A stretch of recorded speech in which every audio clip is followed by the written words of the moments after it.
This signing up to receive the coronavirus vaccine is difficult, especially if you're a senior. But a group of women in Montgomery County want to change that. They call themselves the Vaccine Hunters, and they're coming together to help people 75 and older get the vaccine.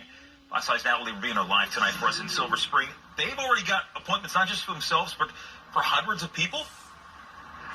The Vaccine Hunters have gotten appointments for 220 people here in Montgomery County. They do it by scouring websites, logging in at exactly the right time.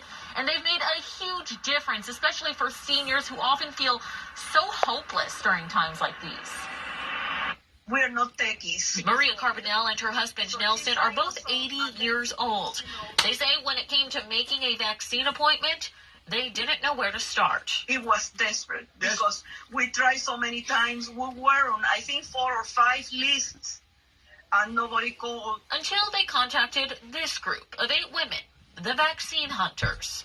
She called and she said, get ready because you have to go to White Oaks and be there before 4 o'clock. And it was almost 2 o'clock. The Vaccine Hunters, all teachers, decided to help others when they kept hearing about how much trouble people were having. It's like a little handy-dandy guide for COVID vaccines. They did what teachers do best, got organized and made a spreadsheet with all of the county, state, and private COVID vaccination sites, something each health department is lacking. And then they began to take requests from seniors through Facebook and, of course, phone calls. One night we're up to 1 a.m. actually entering people for appointments. The Vaccine Hunters secure the appointments by having multiple browsers open at once and staying on top of when each site's booking window opens. We would be like, hey, right now, I just saw a giant just opened up. So we would all hop in our computers. They've gotten over 350 people on wait lists, on top of securing well over 200 appointments. We are going to see our great-grandchild on Wednesday. And as a result, the women have brought a new sense of hope for the people living in fear and isolation this last year. We know that if we get that disease, we will die. You know, it's not. So it was like living with death on top of you, and it was such a relief to know that you are protected.